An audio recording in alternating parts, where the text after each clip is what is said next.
So you want to be a writer? Fantastic. But I'm willing to bet your writing sessions look a little something like this. Once upon a time. No. Kelly? No. Jackson? No. Stefan? No. Patrick Swayze. Oh. If so, then there is really only one piece of advice I can really give. Just write. I know, revolutionary, but hear me out. Look, you're not expected to churn out gold on the first draft. Find the perfect words, say the right thing, know where the story's going. That's all for the second draft. For the first draft, just put words on the page and let your creativity flow. It doesn't even have to be for the express purpose of writing a book or writing a screenplay. Sometimes it can just be from inane writing that you just do on a whim that can then lead to something. The first piece of writing I did for my first book wasn't even consciously for a book, or even anything really. I just jotted down the ideas of a place I had while waiting for coffee, and that later became part of my first book. Take that pressure off yourself. Just start writing and have fun with it. In the immortal words of the ever-wise Shia LaBeouf, just do it! Congratulations! You have a completed first draft. Now it's time to pat yourself on the back. Put your feet up. Maybe get a nice cup of tea. Done that?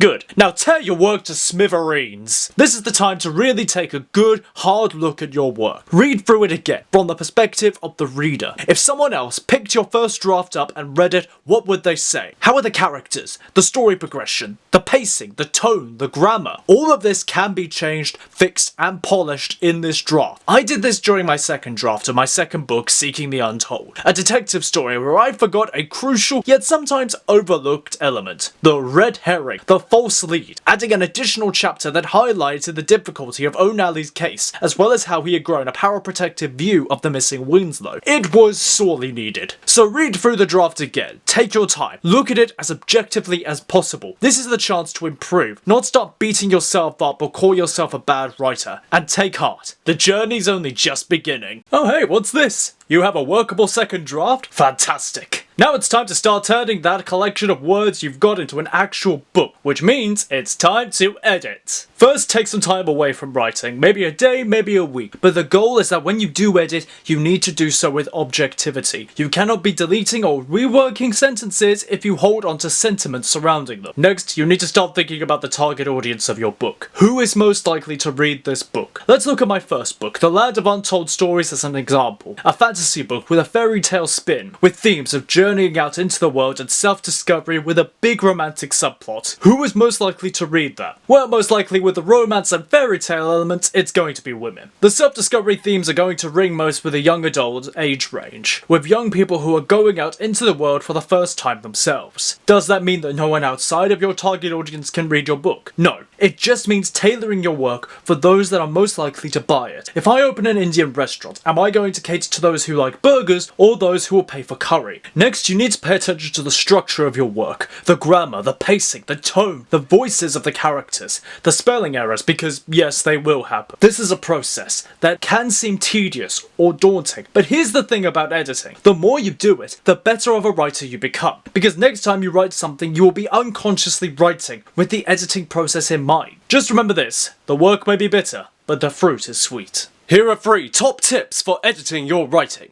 Number 1. Your first chapter is your most crucial chapter. You only get one chance to deliver a good first chapter. A first chapter establishes the world, the tone, the mood, the central themes, the central characters, all while also establishing the voice of the book. That's a lot to establish, and a lot of important elements to write about. That is why a lot of focus in the editing process needs to go to the first chapter. Let's be honest, attention spans are growing shorter by the day, so hooking a potential reader in is crucial. A lot of writers today tend to place the reader straight in the middle of the action, or immediately start with a big set piece. And while that can be a good hook, what makes a better hook is the statement of intent. What is your writing trying to say? It doesn't have to be a literal statement. It can be conveyed with the tone and themes, or in a want of a character, but that intention is the why of the story. And if a reader cannot know the why, then how can they really be hooked by your writing? Number 2. Cut the fat. Nothing bogs down a piece of writing more than unnecessary or extraneous wording. Let's use the example of my latest book, Robin Hood Returns. We routinely go to the same location of the forest, and I would open a chapter in that forest with descriptive language. But overuse of that language would be too much while editing. I needed to sometimes cut passages of descriptions, whether they went on too long, did not convey any new information, such as passage of time or mood, or if the energy was high from the last chapter and the description would have set the energy plummeting off a cliff. Number 3. Focus on the flow. Leading up from trimming or cutting, maintaining the flow of your writing is equally important.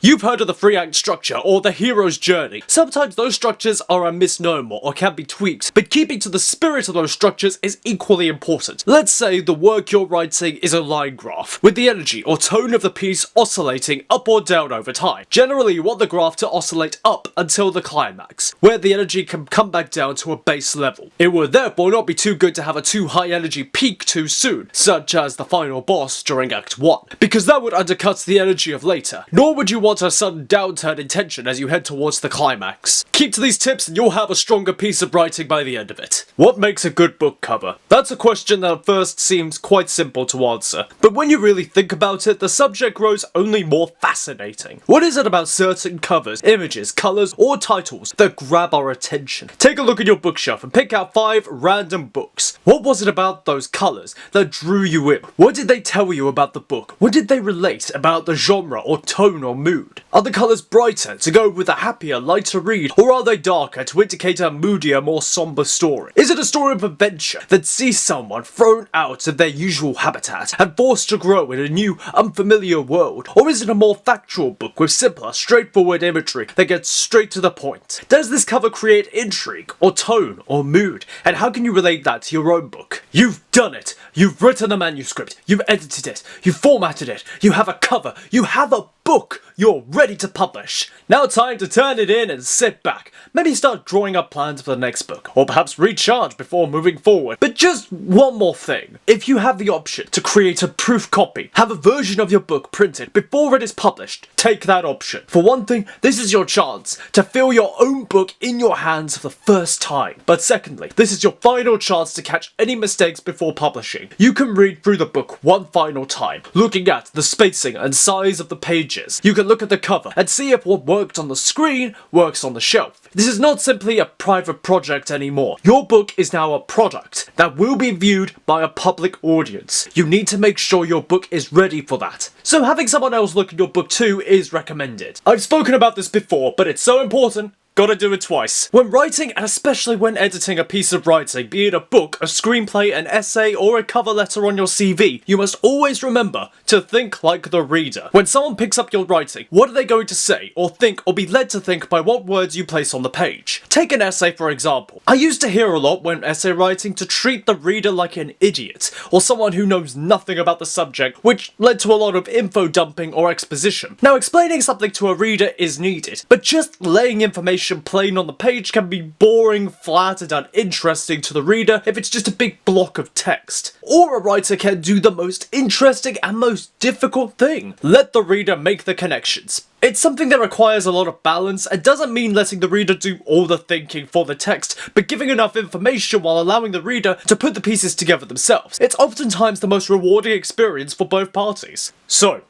you want to market your book.